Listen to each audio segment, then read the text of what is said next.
hitory aminao ny filazantsara. Mety ozy ianao hoe efa eninay foana zany. Zay efa mivavaka. Zay efa makany am-piangonana. Be da be nefa mitory aminay ary nareo raha mba tsy mbola indray teto.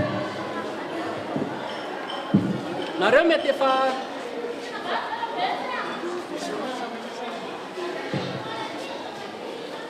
efa fampolo zay teto. Efa fantatray. Efa laninay tsenjery. Misy fotoana tamin'ny zanak'Israely dia misy toerana anankiray dia mpamina ny daholo ny tao. Dia misy fotoana sambo nandeha. Toy izy mila hoe sao koa mba isan'ny mpaminany. Zany hoe be da be mpaminany. Misy olona raha tsy natokana aminany dia lasa aminany. Misy olona tsy atokana itory dia lasa mitory. Mitory aminao izy hoe ilamina be io fiainanao io fivavahana. Hitory aminao koa izy hoe azo trano ianao. Hitory aminao izy hoe azo fiara ianao. Raha itaona ianao ny andro trano tsy tonga ny trano. Raha itaona ianao ny andro fiara tsy tonga ny fiara. Dia androana hitory aminao zavatra tsy maintsy hitonga aminao. Tsy maintsy ho tonga aminao. Ary miteny amin'izay ianao hoe mpaminany ve za? Tsy mpaminany aka fa mamaky baiboly. Fantatrao hoy izy ny baiboly hoe aleo makany amin'ny trano misy fisaonana toy izay makany amin'ny trano misy fifaliana, fa amin'izany dia handetika poan'izany ny olona rehetra. Dikan'ny fisaonana dia fahafatesana. Ny dikan'ny fisaonana dia fahafatesana.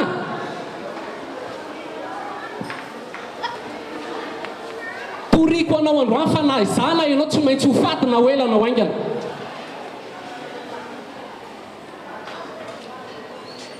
Toy izy ianao hoe za tsy mihinan'Andriamanitra.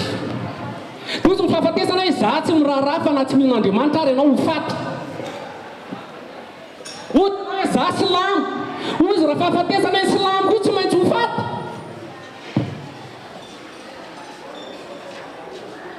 Hoy izy ianao hoe za katolika. Hoy izy raha fahafatesana hoe katolika koa tsy maintsy ho faty. Hoy izy ianao hoe za FJKM. Hoy izy raha fahafatesana FJKM koa tsy maintsy ho faty.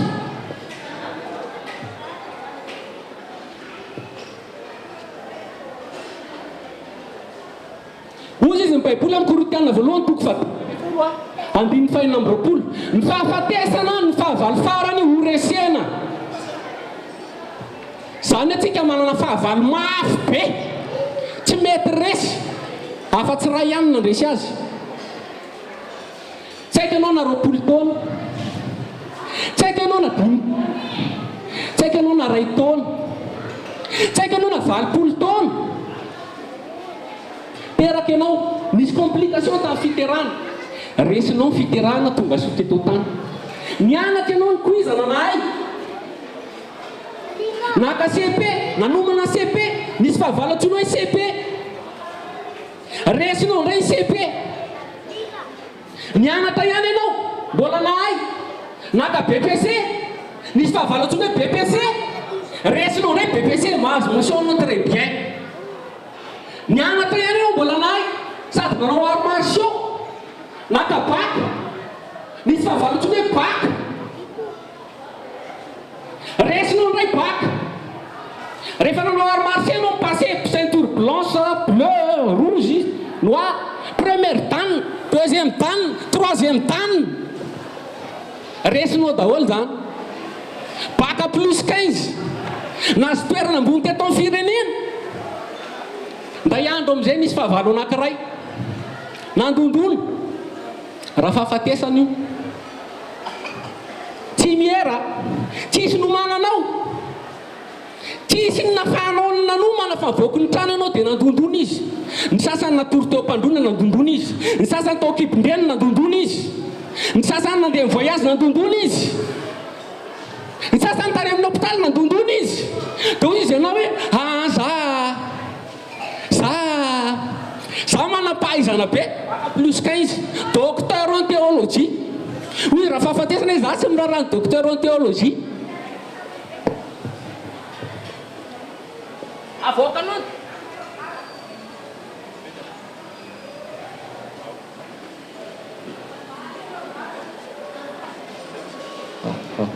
avoaka anao diplôme ma professeur anao professeur émérite en science professeur mahay mitsabolona professeur mahay mandidy toy izy raha fahafatesana hoe tsy fika zay amina manaraka daholo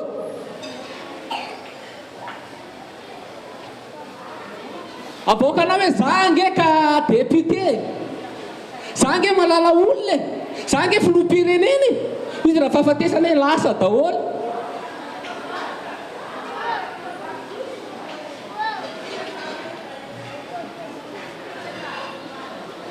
mety misy tsika mieritrehitra hoe za tsy mihinao n'izany ane hoe samy mifaty any dia aloha mihinana aloha misotro dia aloha mifety misy ma tsy mieritreritra an'izany dia any ka lasa mifety be tsika ankehitriny manala azy lasa be dia be mifety saint sylvestre misy mifety ny laingy misy mifety octobre berfest satria samy mifaty any dia misy ten'andriamanitra misy ia hoe iny Jehova miantso andro fifonana andro fibebahana fitafiana amin'ny lamba fisaonana kanjo hoe izaty hafaliana ny fisotroana divay ny fisotron-toaka ny fijangajangana satria moa ny olona hoe samy mifaty any anao zay hinana sisotro farapitsy dia hofaty tozy ny tenin'i Jehova hoe tsy ho vovelany amikanao amin'izany eritreritra io zany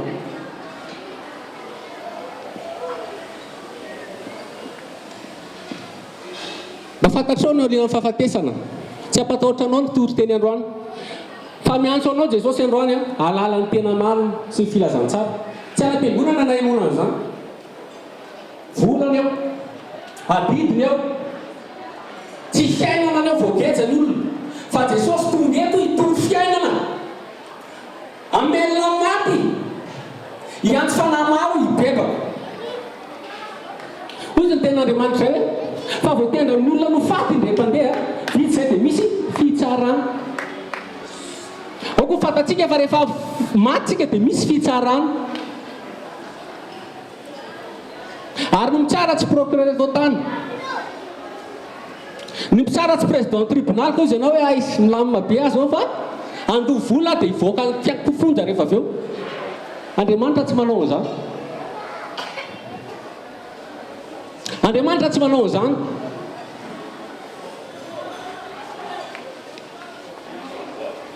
fa andriamanitra dia mitsara dia misy taona dia misy olona mieritreritra hoe za nge manao asa soa be za manome mandry za mivavaka isan-kalahady tsy izany mety na ny fitsarana manao asa soa anao tsara manome mandry ianao tsara mamela vady aman-janaka ianao tsara fa mangalana anao vola any amin'ny banky anankiray na mijangajanga fotsiny ianao ohatra na mamono olona fotsiny ianao ohatra na mangalatra ka nisy ny tolo fahotana ray dia mampidry tsaponja iadama nanota indray-pandeha dia nisy fitsarana ny olona oentina ny fitsarana dia tsy olona marina fa olona diso tsy misy olona nentina teny fitsarana ka hoe ino anao na teny fitsarana izy ny olona hoe satria nanome mahatra tsy miexiste zany tsy miexiste zany matoy ianao zay tsarain'andriamanitra dia diso ary io arakaraka nyzay anotanao zay olona nanotanao ny alebiansa azy raha manota ny vadinao anao nandainga vadinao mety tsy dia hampaninina anao loatra mety mandainga amin'ny zanakao ianao mety tsy manam-pahefana aminao iny tsy dia hampaninina anao vao mandainga ny lehibe anao any am-piasana ianao mety ho voaroko raha mandainga amin'ny filoham-pirenena ianao mety tafiditra ponja dia raha mandainga amin'andriamanitra ianao dia ahoana plus lehibe ny ataonao amin'ny olona anaovanao azy dia lehibe ny sazy dia onatrehany fitsarantsika tsisy hafa-be na za miresaka aminao io ary samy efa nanota avokoa ny olona rehetra tsy misy izay manao ny tsara tsy misy izay mitady an'andriamanitra samy efa mivily avokoa izy rehetra fasana misokatra ny vava ny lelana anaovana fitaka dia raha ohatra tsika eo amin'ny fitsaran'andriamanitra andriamanitra marina dia ho aizytsika zany rehefa maty ka mitsara izy ho any amin'ny elo any amin'ny elo ty zany hoe Andriamanitra be fitiavana fa tsy namorona elo eritreritrao zany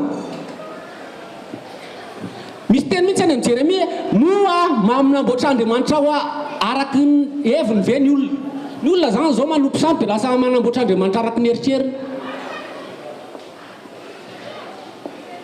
toy zany hoe za tsy ho any fa za ho any paradisa raha manontany amintsika hoe te iza no any amin'ny elo ozy tsika hoe tsisy makany amin'ny elo fa tsy ho any paradisa daholo tsika zay ho any nareo koa any tsara zany fa atrahitrainao tsy miraran'Andriamanitra mihitsy atrahitrainao tsy mba mieritreritra ny fiainana mandrakizay toy izy ianao amin'izay rehefa maty andeha ho any an-danitra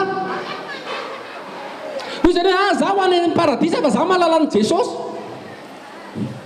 tsy izay mahalala an'i Jesosy no makany an-danitra fa izay fantatry Jesosy no makany an-danitra hoy Jesosy hoe maro izy no avy amin'izany andro zany teny amiko hoe tsy efa namoaka demoni tamin'ny narinao va zahay tsy efa naminany tamin'ny narinao va zahay tsy efa tory-teny taminao va zahay ozy ny Jesosy hoe tsy fantatro akory ianareo atr'izay nefa olona manino olona namoaka demoni tamin'ny anarana olona manino olona mivavaka aka ohatra amintsika tonga avy any tsy miraraha mihitsy mafy be fiainana dia andeha ho any ampalehan'ny avoloha dia aniny andeha hifindra trano satria maniny tsara be ny avoloha dia miteny amin'izay tonga eo amin'ilay varavarana hoe inona ny ataonao aty izy le garde corps ny filoha-pirenena hoe za mahalala ny era-jonary mampianina dia lôzika ve zany hoy izy le garde corps tsy raha fantany ianao dia niteny taminay izy dia tafiditra ianao be da be mahalala an'i Jesosy fa tsy tafiditra ny lanitra lazaiko anao be da be mivavaka fa tsy manana fiainana satria mbola tsy fantatry ny Jesosy satria mbola tsy zanak'Andriamanitra satria mbola tsy nateraky indray fa nateraky ny olombelona nateraka tao anaty rafidrafitra tao anaty fiangonan-drazana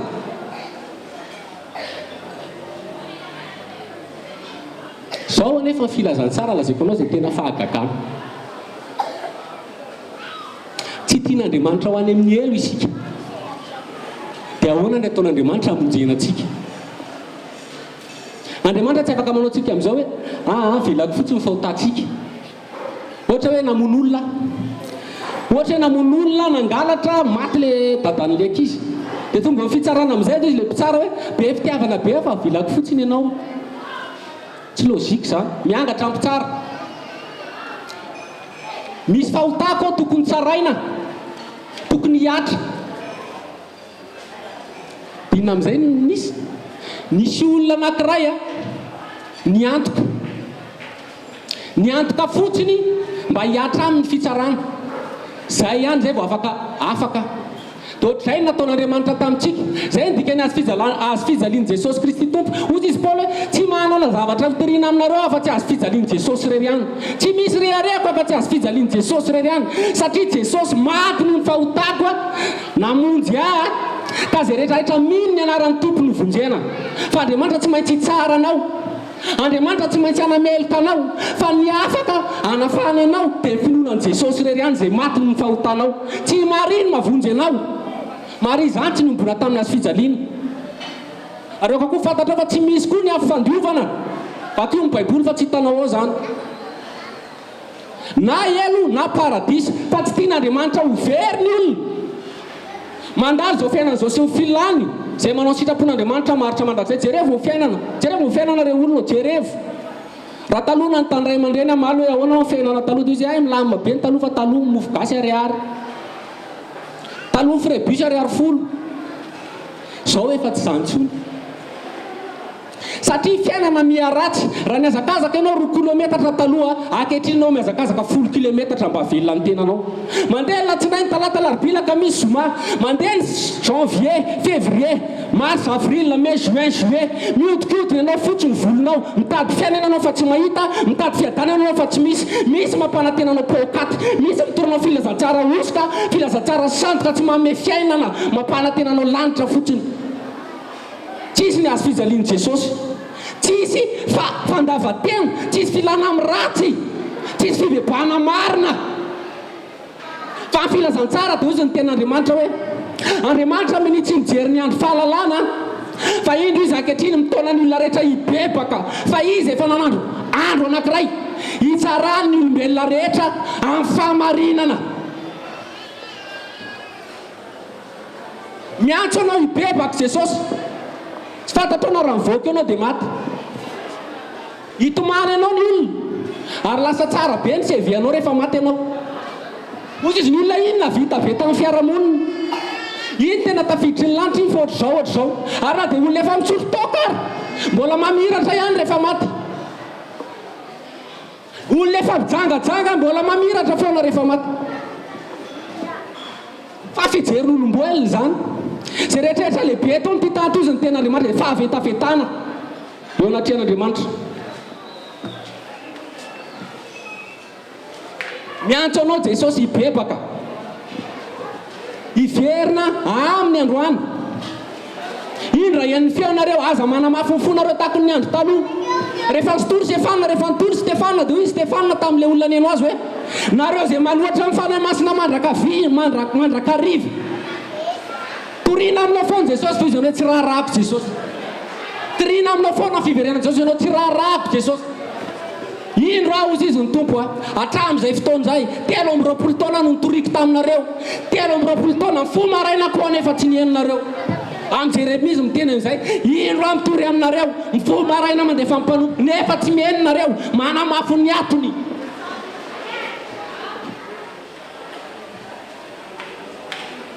mibeba re olona mibeba fa zay fa olona Madagasikara mibeba filazantsara tena izy mibeba ny azy fijalian'i Jesosy Kristy tompo mibeba fiverenan'i Jesosy raisy Jesosy androany ho atsika raisy ny famonjena aza miandriandro hibebana fa misy mitady fa tsy ahita misy mitady fa tsy mahita dia voninahitra ho an'i Jesosy zay ny afatra fifotiko hozaraina aminareo afatra tianay hozaraina filazantsara dia ny famonjena nataon'i Jesosy tamin'ny azy fijaliana aza miandry anio raha ian'ny feona aza manamafonfonareo tahaka ny tamin'ny androny taloha indro androany ny andro famonjena indro androany ny taona fakasitrahana voninahitra ho an'i Jesosy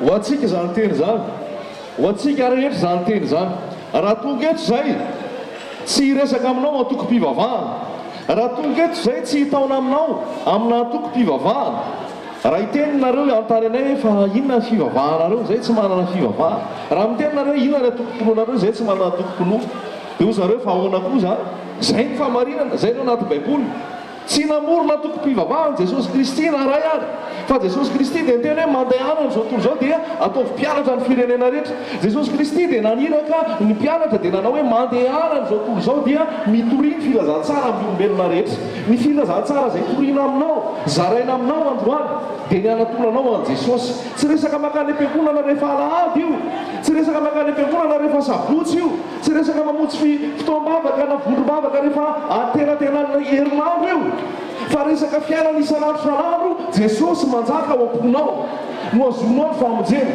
tsy resaka mandova ohatra ny fandovana tany fandovana fiara fandovana arena fandovana fananana ny fanjakan'Andriamanitra ka hoe dadanay paster na ny dadabeanay paster na izahay hatrany am-molohany rehetra tany dia mpivavaka daholy noho izany zay rehetrarehetra dia mpivavaka noho izany dia hitsany fanjakan'ny lanitra zay tsy hidirana amin'ny fanjakan'ny lanitra ny anarana toko-pivavahana tsy hidirana amin'ny fanjakan'ny lanitra ny asa fanompoana tsy hidirana amin'ny fanjakan'ny lanitra ny fanaovana asa soa tsy hidirana amin'ny fanjakan'ny lanitra ny asa rehetrarehetra eritreretintsika hidirana amin'ny fanjakan'ny lanitra tsy miditra any ianao tsy mampandray fanasan'ny tompo anao ny hidiranao amin'ny fanjakan'ny lanitra tsy mampitandrina anao ny hidiranao amin'ny fanjakan'ny lanitra tsy mampiakona anao ny hidiranao amin'ny fanjakan'ny lanitra tsy mampiandry anao ny hidiranao amin'ny fanjakan'ny lanitra na malomolona anao na mapresbiteranao etikety daholo zany zay miforonin'olombelona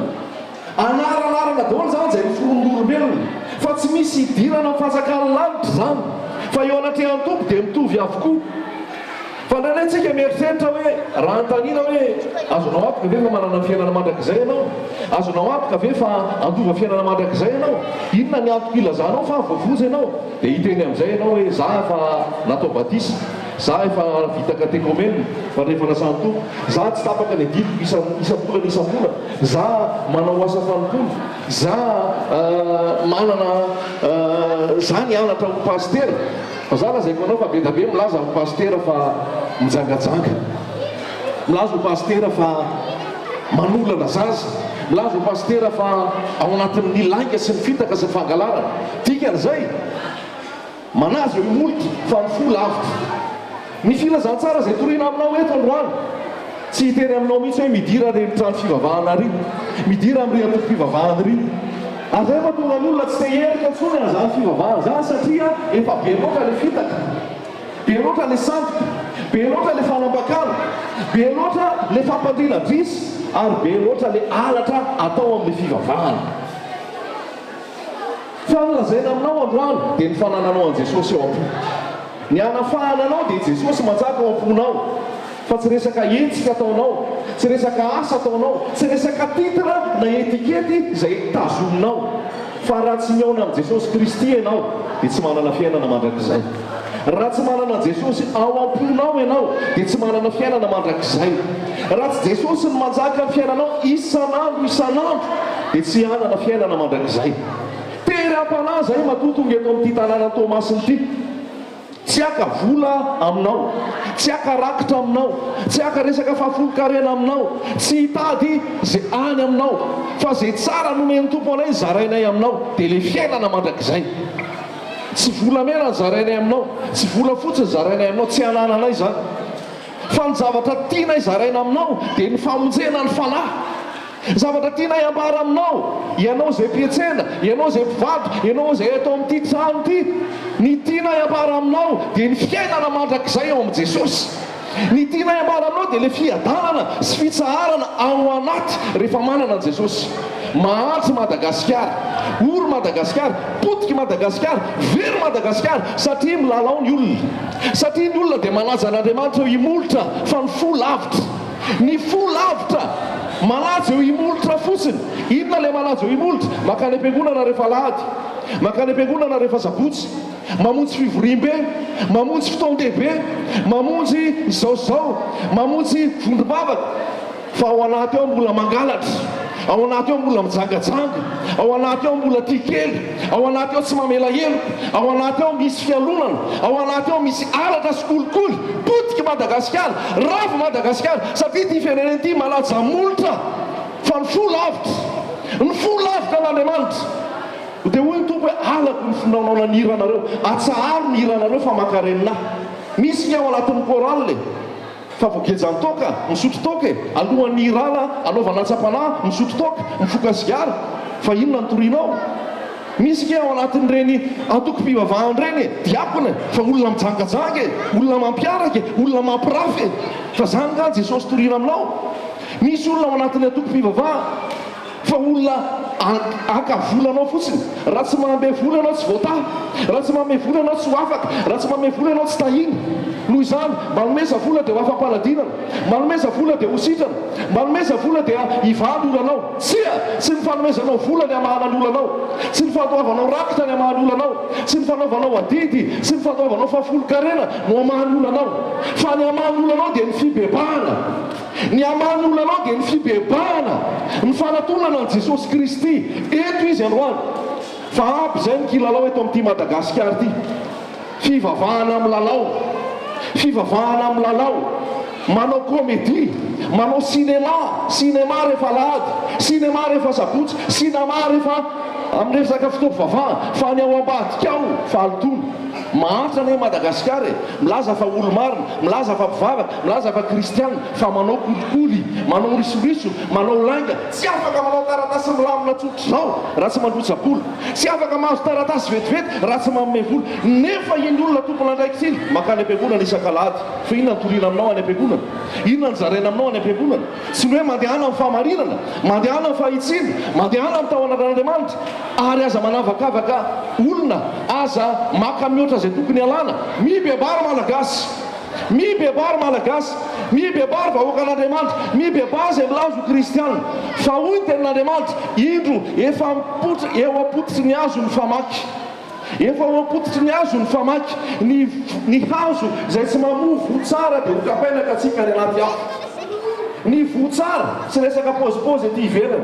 Ny voatsara tsy resaka fivorim-be dia anatrika fivorim-be. Ny voatsara tsy resaka endrika amam-bika aty ivelany. Ny voatsara dia ianao miala amin'ny fahotana, ianao miala amin'ny laika, ianao miala amin'ny risoriso, ianao miala amin'ny kolokolo, ary ianao tia ny hafa fa tsy mampijaly ny hafa. Ianao tsy tia tena intsony ary ianao tsy mialina fa feno fitiavana. Tsy vitanao zany raha tsy miditra ao amin'i Jesosy ianao. Tsy ho afaka amin'izany ianao raha tsy miditra ao amin'i Jesosy ianao. Androany ny atorona ianao ny fanatonanao an' Jesosy. Fibebahana marina, fibebahana marina. Vahaolana ho aty Madagasikara ity lazaiko anao dia Jesosy Kristy.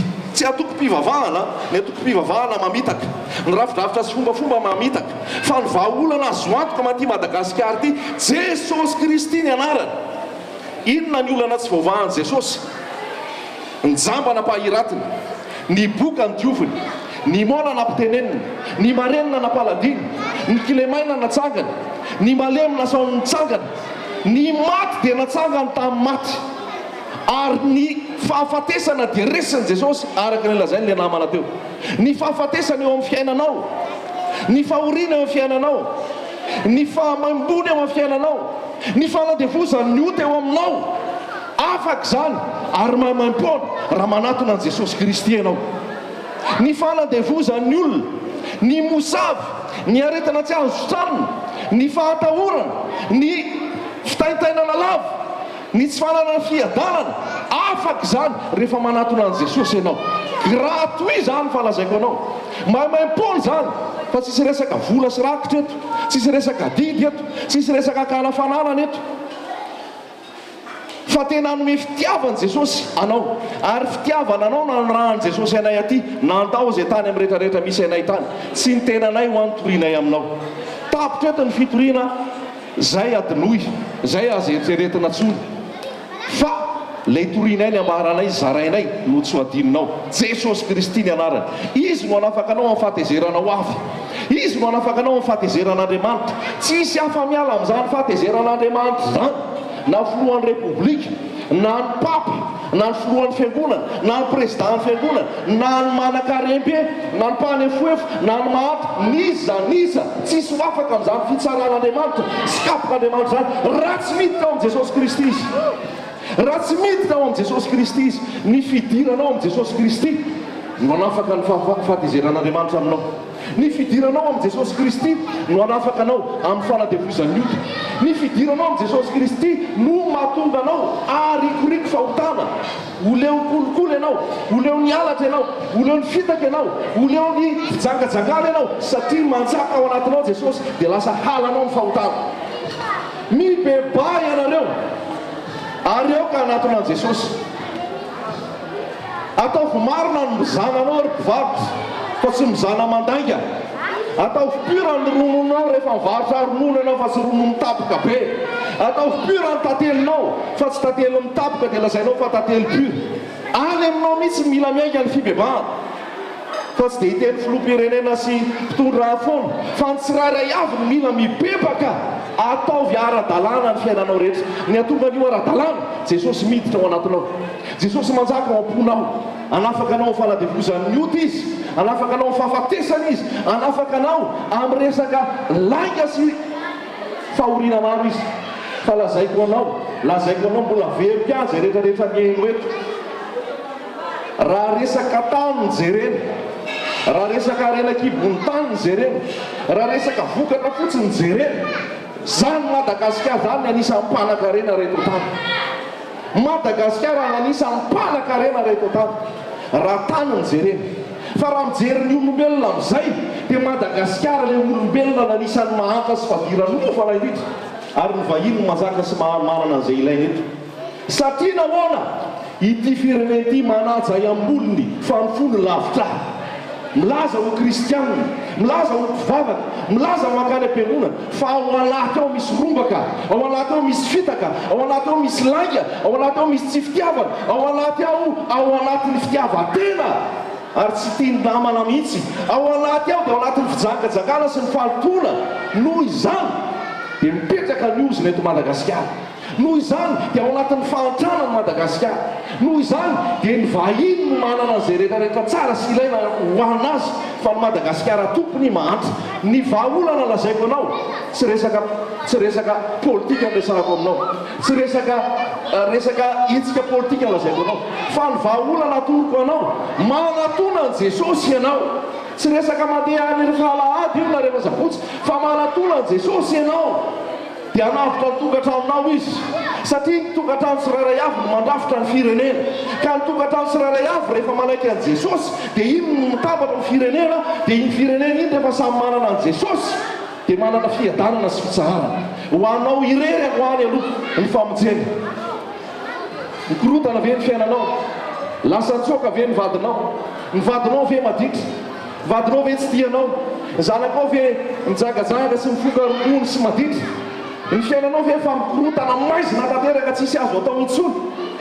Lazaiko anao fa mbola misy fanantenana eo amin'ny fiainanao, ary mbola misy fanantenana ho an'ny Madagasikara raha miditra ao amin'i Jesosy izy. Ahatanterahan'Andriamanitra ny planina tsara indrindra ho an'ny Madagasikara. Ary zany mahatonga anay ikikika amin'izao toerana izao. Zany mahatonga anay hitory manerana ny Madagasikara.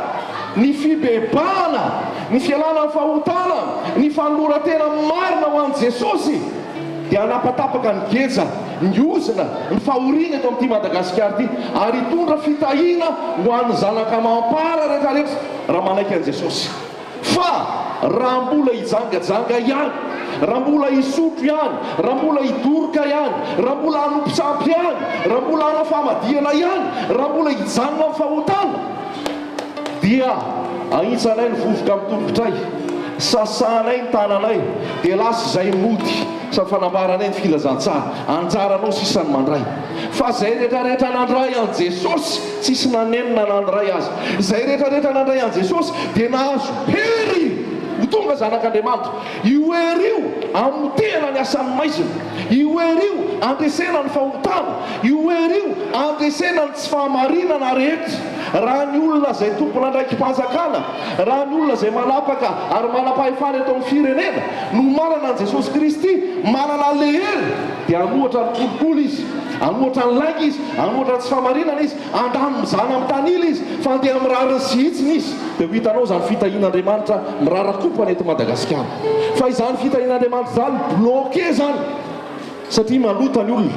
Izany fitahian'Andriamanitra zany tsy tonga izany, satria tsy eo ny fananten'Andriamanitra. Izany fitahian'Andriamanitra zany tsy aina zany, satria parady no atao, satria comédie no atao, satria cinéma no atao. Androany lazaiko anao aza manao cinéma, aza manao fombafomba mpivavahana, fa atao fiainanao le miaraka amin'i Jesosy. Zay rehetra rehetra eto miaraka aminao eto, reto raha lasa anabafy reto, dia efa nahazo an'izany famonjena zany, efa nahazo an'izany famelan-keloko zany. Tsy izay ny tsara, tsy izay ny mendrika, fa izay dia ratsy, izay dia potika, izay dia rava, izay dia zéro. Fa noho ny Jesosy mikasika anay dia nanasitrana ny aretinay izy, nanafaka ny fahotanay izy, nanafaka ny geja taminay izy, nanafaka ny avonavonay sy ny ambonay izy, nanafaka anay tamin'ny fahotana izy, ary mameanay fiainana be dia be ato anaty, mameanay fiainana mandrakizay, ary mameanay ho avy feno fanantenana. Nazonay an'izany tsy ny fahatsaranay, fa ny fahasoavan'i Jesosy. Ny fahasoavan'i Jesosy tsy lany ritra, tsy lany amamina no nazona an'izany, satria tiany izahay, satria tiany izahay, mbaminy izahay, ary izahay koa dia tia azy, ary tsy hiala amin'ny intsony izahay. Izay tsapanay zarainay aminao, izay iainanay zarainay aminao, izay mamy iainanay zarainay aminao. Olona afaka daholo ireo, olona afaka fahotana ireo, olona tia an'i Jesosy ireo, olona nateraka avy any ambony ireo, ary olona matsapa le famindrapon'Andriamanitra ireo noho ny fahasoavan'i Jesosy. Ary hoy Jesosy hoe mandehana amin'izay fa aza tazomina fotsiny le fitahiana azo nareo, mandehana amin'izay fa aza tazomina fotsiny le fahasoavana azo nareo, mandehana amin'izay dia zarao ny famonjena ho an'ny Madagasikara, zarao ny famonjena ho an'ny Tamatavy, ho an'ny Tomasina manokana. Tomasina dia anisany tokony tanàna tena manan-karena tena matanjaka, fa noho izay kolokolo sy fahotana izay mbola mazaka.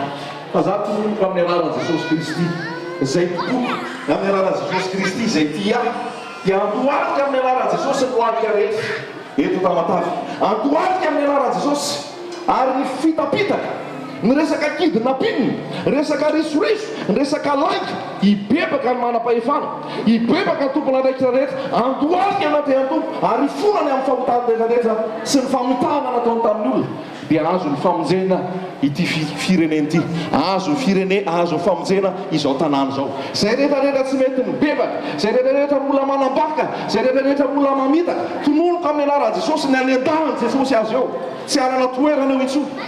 Fa zay olo marina, zay olona mahitsy, zay olona tiany vahoaka ary te hanampy no apetrany eo. Hoeninao zany vaovao zany, zay mbola miziriziry tsy hanampy an'i jesosy, zay mbola miziriziry hamitaka, tononoka amin'ny anaran'i jesosy, tianao jesosy, tiany jesosy ty Tomasiny ty, tiany jesosy ny olona rehetrarehetra eto. Fa manatona azy ianao dia ho avelany ny elokao, manatona azy ianao dia ho sasany madio ianao, manatona azy ianao aza miteny mihitsy hoe za tsara, aza mitondra zay diplôme, aza mitondra zay compétence, aza mitondra zay performance, aza mitondra zay etiketinao hoe za pastera, za diakona, za mpaminany, za apôstôly. Tsisy ilainy jesosy zany, satria rehefa miditra an-danitra, rehefa tonga any zanak'Andriamanitra daholo, fa tsy misy hoe pastera, tsy misy hoe diakona, tsy misy hoe inina, rehefa tonga any zanak'Andriamanitra daholo. Noho izany rehefa anatonan'i jesosy ianao aza feniny, aza feniny, fa tonga dia tsory aminy, ambarao aminy fahotana rehetra, fa hoy izy hoe zay manatona azy tsy mba ho laviko mihitsy, hoy izy hoe zay manatona azy tsy ho laviko mihitsy, ary hoy izy hoe tsy avy ato solomarina fa ny mpanota mba hibebaka, hoy izy hoe tsy mifinaritra ny mila mpanao fanafody fa ny marary, tsy mifinaritra ny mila mpanao fanafody fa ny marary. Be da be ny marary, be da be ny marary fa mody finaritra, be da be ny marary fa mody metimety, fa ao anaty ao rehefa jerena ny fony, rehefa jerena ny sainy, rehefa jerena ny vatany dia marary izy fa manafina fotsiny modimody mety. Androany vakiny jesosy ny fonao, vakiny jesosy ny sainao, vakiny jesosy ny tokantranonao ray manontolo, ary fatany momanao rehetra. Ary hitany fa mila mpanao fanafody ianao, mpanao fanafody io dia dokotera, io mpanao fanafody io dia mpitsabo, tsy izy io fa Jesosy Kristy. Io ihany ny vahaolana, io ny dokotera ambony ny dokotera, ny maty natsangany, velona mandrakizay. Ho anao ihany koa androany mbola insistena eto, ho anao ihany koa androany mbola insistena eto, manatona re an' Jesosy, manatona an' Jesosy. Antany anao, aiza ary no anatonana an' Jesosy? Eto izy zao. Naiza ingona ny roa na telo amin'ny anarako dia ho afovoany izy. Naniraka anay eto izy, tsy nyherinay na nitanjakay, tsy ny fanaranay, tsy ny fahalalànay, tsy zay mamendrika anay, fa noho Jesosy maniraka anay eto. Raha androany ianao tapa-kevitra hanolo tena ho an' Jesosy dia mandray anao izy. Amin'ny fomba ahoana? Tenenao ny vavanao fotsiny, milanao a Jesosy hoe, tenenao vavanao fotsiny, resy a Jesosy hoe, tenenao vavanao fotsiny, potika a Jesosy hoe, tenenao vavanao fotsiny hoe, rava a Jesosy hoe, ary mila fananganana. Fa eno hoe Jesosy maheno ny teninao, matsapa ny fonao, dia anangana anao izy, anangana nefa rava izy, anapatapaka ny gadro aminao izy, anapatapaka ny rojo ao aminao izy, ary anome fiainana ao anao izy. Satria izay ny an' Jesosy. Jesosy raha tonga dia anome fahafahana, Jesosy raha tonga dia anome fiainana, Jesosy raha tonga dia anome fiadanana, Jesosy raha tonga dia anome fitsarana. Fa ny atokom-pivavahana raha tonga dia angeja tsy mahazo metsika ato aminay. Ny atokom-pivavahana raha tonga dia hitaky vola, hitaky adidy, hitaky fanompona. Ny atokom-pivavahana raha tonga dia hitaky asa ataonao. Fa Jesosy raha tonga dia anasitrana ny fery izy, Jesosy raha tonga ampitsahatra ny ranomaso izy, Jesosy raha tonga anome fifaliana izy. Ary zarainay aminao eto, fifaliana nomeny Jesosy anay, fifaliana nomeny Jesosy anay. Faly zay fa vovelany elokay, faly zay fa afaka amin'ny fahotany zay, faly zay fa manana fitsarana, faly zay fa manana fahanantenana ny fiainana mandrakizay, ary faly zay fa zanaky dada. Io dada io dia le any an-danitra, fa tsy le dada hafa eritreretinao akory, fa io dada io dia le any an-danitra naharany lanitra sy ny tany. Ary tonga zanaky dada zay, zanak'Andriamanitra amin'ny alalan'i Jesosy Kristy irery any. zay ny ambarako anao hoe tsy atoko-pivavahana toriko aminao eto, tsy fikavanana akory ara toriko aminao eto, fa Jesosy tokana, Jesosy pura, Jesosy simple, Jesosy le tena be fitiavana, simple notorinay aminao eto. Taka izay fa simple fiavana Jesosy zay, ny simple miaraka amin'ny Jesosy. Tsy resaka akanjo tsara midorehatra io, tsy resaka pataloha velondrirana io, tsy resaka lobaka sy kravaty io, tsy resaka palitao io, tsy resaka rara mamirapiratra io, fa zany endriky hita maso daholo fa ny eo am-pony zay reny Jesosy. Hoy izy hoe sabatra ny madio am-po, fa izy no hitan'Andriamanitra. Fa tsy hiteny izy hoe sabatra zay manao kiraro tsara, na hoe sabatra zay manao fitafiana midorehatra, na sabatra zay tena tsara pôzy ety ivelany. Fa hoy izy Jesosy toko hoe lozanareo fa raha ety ivelanareo dia tsara pôzy, lozanareo fa ety ivelanareo dia tsara tarehy, fa ao anatinareo misy tolapaty, ao anatinareo misy robaka sy fitaka. Dia hoy izy hoe fasana amin'ny lanitra fotsinareo, fa ao anaty dia potika.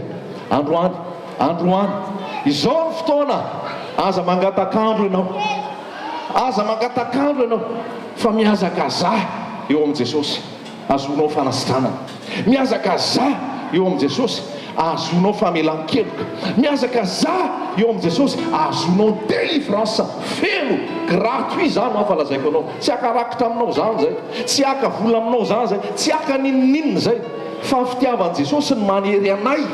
Ary zay rehetrarehetra nomeny Jesosy anay dia atotonay hitorina ny filazantsara, andaozana ny tanàna misy anay ary andalovana eto, satria mila famonjena eto Tomasina, mila famonjena ianao tsirairay avy, ny tsenanao etrarehetanao tsy mandeha tadorava, miditra amin'ny Jesosy ianao, Jesosy iray malangana an'io ary mampandeha an'io.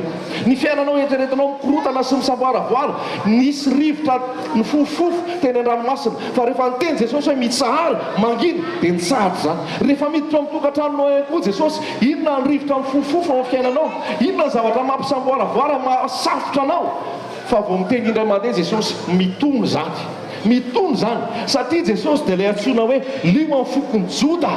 Zany ny anaran'i Jesosy, lio amin'ny fokony Joda.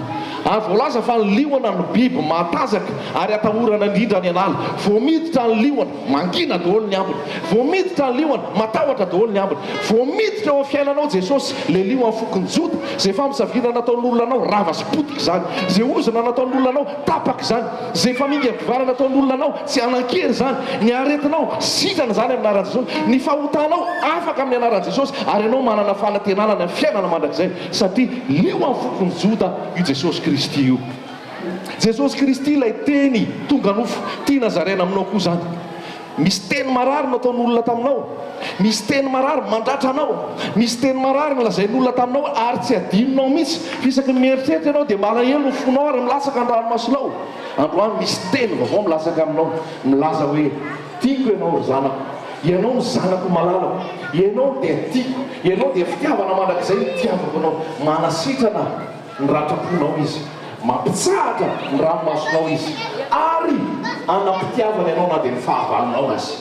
Tsy hanozona olona intsony ianao, tsy adika totoana olona intsony ianao, fa ay amela heloka ianao, satria ilay Jesosy ao anatinao dia mpamela heloka. Halleloia. Ianao zay nona sy mangetaheta, Jesosy milaza hoe izao ny mofonaina, izao ny mofon'ny fiainana, atolony ianao ny tenany ho fiainana ho anao. Tsy angetaheta intsony zay manatona azy, tsy angetaheta intsony zay mihinana azy, fa izy ilay mofonaina. Ianao zay mbola mitady fahanalana hetaheta amin'ny zavatra maro, amin'ny resaka fahaizana, amin'ny resaka vola, amin'ny resaka arena, amin'ny resaka diplôma, amin'ny resaka matériel, amin'ny resaka arts martiaux, amin'ny resaka dansa, amin'ny resaka filibana maro, dia hoy Jesosy hoe raha mbola hisotro amin'io rano amin'ny fatsakana io ianao dia mbola angetaheta foana, fa zay rehetrarehetra hisotro amin'ny rano zay omeko azy dia tsy angetaheta intsony. Efa be da be ny rano nosotroanay, efa be da be ny rano sotroan'ireo rahalasaina-bavy ireo, efa be da be ny nandraman'ireo, fa mbola nangetaheta foana izy. Amin'ny mandra-pahatonga ny tao amin'i Jesosy, fa rehefa tonga tao izy tsy tady afa-tsony zay izy, fa afaka ny hetahetanay, afaka ny hetahetanay, afaka ny anohananay, ary manana fiainana zay. Jesosy koa le rano velona mahafa-po anala zay rehetrarehetra anohanana sy fahamainana ao aminao. Iny hoy Jesosy Kristy, malatona zay mangetaheta, malatona zenona, fa za ny meloha rano miboiboika, tsy vidim-bola nefa fa omena maimaimpona. mahatsiaro anao fa matimaty ny fiainanao, mahatsiaro anao fa tsisy endrika ny fiainanao, mahatsiaro anao fa tsisy fiainana ny fiainanao, atoroko aminao le Jesosy. Izy ny teny hoe zaho no voaloboka ary ianareo ny sampany. Izay miray amiko dia mamobe izy, tsy resaka lahady na sabotsy ny firaisana aminy fa isan'andro isa-minitra isa-tsekondra. Atoroko anao koa zany Jesosy tena voaloboka zany, miraiketa aminy dia ho tsapanao zany aina omeny zany, ho tsapanao zany fiainana omeny zany, satria izy ilay tena voaloboka.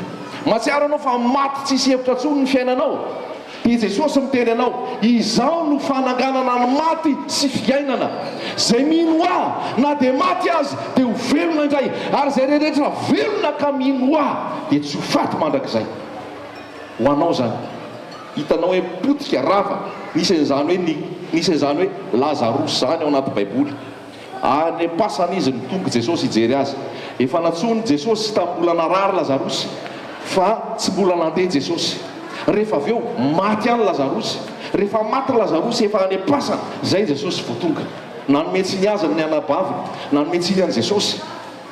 Fa rehefa tonga teo anatrehany Lazarosy Jesosy, rehefa tonga teo anatrehany fasany Jesosy, dia hoy Jesosy tsy niera tamin'ny mpiandry fasany Jesosy, tsy niera tamin'izay président pokotany Jesosy, tsy niera tamin'izay tompon'andraikitra teo an-tanàny Jesosy, tsy nangatak'olo Jesosy hanokatra ny fasany, tsy nisy ninona lankatahany Jesosy, fa ny teny nisy fahefana, ny hery ny fanamasina atao amin'i Jesosy, ny teny indray mandeha fotsiny Jesosy, ry Lazarosy mivoaha, tonga dia nisokatra ny fasany ary niala tao Lazarosy. Izany ny herin'i Jesosy, izany ny herin'i Jesosy, miteny indray mandeha fotsiny Jesosy aminao androany hoe mivoaha, mitsangana dia hitsangana ny fiainanao, hitsangana ianao, hijoro ianao, ho esorina daholo izay fatopatotra ao aminao, esorina daholo izay fahalovana eo aminao, esorina daholo izay fampitehana eo aminao rehefa anatona an Jesosy ianao.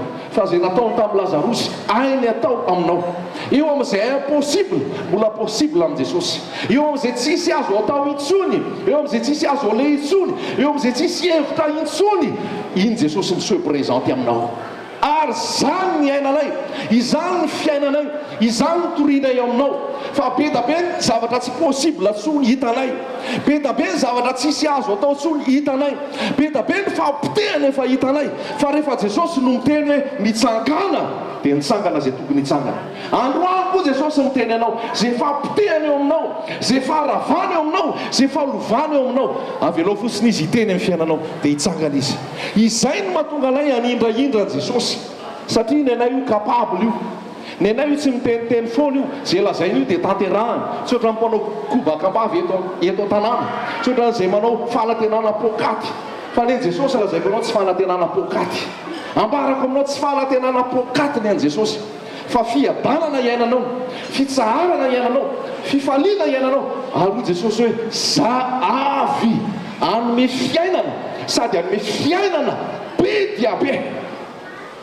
Rehefa nijery vahoaka Jesosy dia onena, rehefa nijery vahoaka Jesosy dia nalahelo, satria hitany fa tahaka ny ondry tsy misy mpiahy.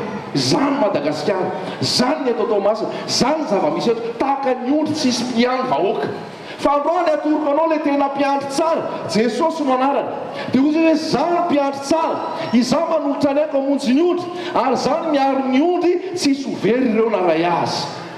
Eo amin'izay toerana misy ianao io, eo amin'izay fahalotonao io, eo amin'izay mety ho faratsianao io, manatona an Jesosy fa manadio anao izy, manamasina anao izy, manangana anao izy, satria izany no anarany, mpanangana ny farava, manome fiainana mandrakizay, manome fahavelomana. Jesosy no anarany. Aza vela mandalo zao famanginy tompo zao, aza vela mandalo zao fotoana zao, fa izay ny vahaolana ho anao. Jesosy Kristy, Jesosy Kristy farany tahaka ny nanandratana ny menarana tany anefitra no tsy maintsy hanandatra na ny Jesosy Kristy, satria tany anefitra ny zanak'Israely maty avokoa no ny fimonomana nataony, dia tonga ny bibilava nanaikitra azy. Ary ny folo Mosesy, rehefa ny folo Mosesy dia hoy Andriamanitra hoe manaovy ianao menarana varahana dia atsanganao ambony iny, ka zay rehetrarehetra voakaiky ka mijery an'iny menarana varahana iny dia ho sitrana. Dia tonga ao amin'ny Jaona 4 dia hoy Jesosy hoe tahaka ny nanandratana ny menarana tany anefitra no tsy maintsy hanandratana ny zanak'ondry. Tsy ny pastera no sanatra, sy ny kardinal anao sanatra, sy ny monseigneur anao sanatra, sy ny papa anao sanatra, sy ny apôstôly anao sanatra, sy ny mpaminany anao sanatra, ambany daholo zany, mandohalika eo anatrehan Jesosy zany, fa no sanatra dia tokana ihany. Jesosy Kristy no sanatra. Jesosy Kristy no sanatra eto masina. Jesosy Kristy no sanatra eto amin'ny fihitsehana ity. Jesosy Kristy no sanatra eto amin'ny firenena. Dia rehefa hijery azy ianao, izay nijery any no sitrana, izay nijery any no afaka. Be da be kely mandalo eto fa mineme, be da be kely mandalo eto fa mandeha mihodina any, azy ny azy. Fa be da be koa ny miaino dia mipetraka dia mijery, fa izay mijery any no sitrana rehefa nijery an'ilay menarany izy. Fa sao dia verinao hoe zanak'Andriamanitra satria mpivavaka ny dadanay sy ny mamanay, mpivavaka izay satria taranaka mpivavaka, fa izay mijery an'ilay menarana ihany no afaka sitrana. Personnel ny famonjena, ny tsirairay no anatona ny seza fiandranan'Andriamanitra amin'ny fotoana mamety azy. Ary no amin'ny tsirairay ny famonjena, aza miera amin'ny vadinao hoe anatona Jesosy avy, aza miera amin'ny dadanao, aza miera amin'ny zokinao. Décision personnelle-nanao io, takan'ny ianao efa nanambady, tsisy ny hery ianao hoe anambady an'ity vavy ity ve za, fa fihetsem-po tao anatinao nanambadianao azy, ho anao izay efa manambady. Ohatry izay koa ny an Jesosy Kristy, tsy erana amin'izany izy io, fa ianao manatona an Jesosy. Ary rehefa manatona an Jesosy ianao, ary tena le Jesosy pura, le tena izy, le tahaka ny menarana ny tsara na tany anefitra, dia ho velona ianao ary hanana fiainana ianao. Fa hanentsika ianao amin'izay ny olona, satria alan'ny olona zany manana an Jesosy zany. Alan'ny olona zany mitory mandodana ny fahotana sy mandodana ny mpaminany sato zany. Fa sambatra ianao raha alan'ny olona, raha tiany Jesosy ianao. Aleo tiany Jesosy dia alan'ny olona, tsy izay halan'ny Jesosy nefa tiany olona. Zao fotoana andehananay aminao zao nge tsy kilalao zao hoe, zao fotoana andehananay zao nge fa ady zao hoe, tafiky zao hoe, manatrika ny fanjakany maizina nge zao amin'ny tontolo maizinao hoe. Ary tsy fahavalo, tsisy fahavalo eto naray azy. Sao dia anao mieritreritra hoe fahavalonay ny paster, fahavalonay ny mopera, fahavalonay ny kardinal, tsisy fahavalo reny naray azy. Tiany Jesosy daholo reny, izay koa tiany reny. Fa ny rafidrafitra sy fomafomba no sain'i Jesosy harodana, fa tsy manam-pahavalo zay na olona ray azy. Fa hoy Jesosy hoe tiava ny fahavalonareo, ny vavao an'izay manisy ratsy sy manentsika anareo, ary mamela izay nanao ratsy taminareo. Tsisy fahavalo naray azy. Halleluja! God is love. Jesus is the way. Il n'y a pas de salut en aucun autre. Il n'y a que Jésus qui sauve. Repentez-vous et croyez à la bonne nouvelle. Jésus est le chemin, la vérité, la vie. Nul ne vient au Père que par le nom de Jésus-Christ. Alléluia. Jésus est le sauveur. Ho anareo zay rehetrarehetra tapitra ny teny, fa zay ny zavatra misy. Mino zato isan-jato fa tsy ndraraka tany zany teny zany, fa nisy tangonaka ao, nisy fo nandray ao. Dia rehefa nraisinao amin'ny fonony zay,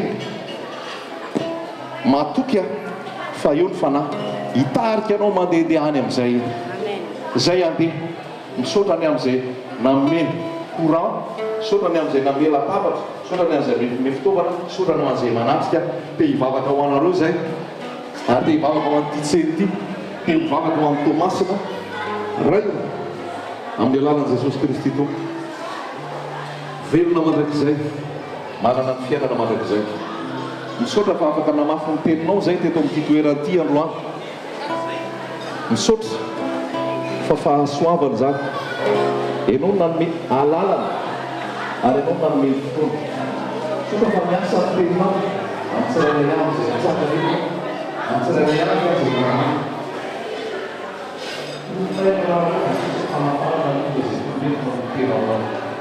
Tahaka nananatana ny menarana-panenefitra no manatantana anao, ary izay mijery anao dia vovelona, vovontsy. Vovelona izy Jesosy. Vovelana eo, ho afaka ny fahotana, hitapaka ny fatofatoka sy geja mahazo azy.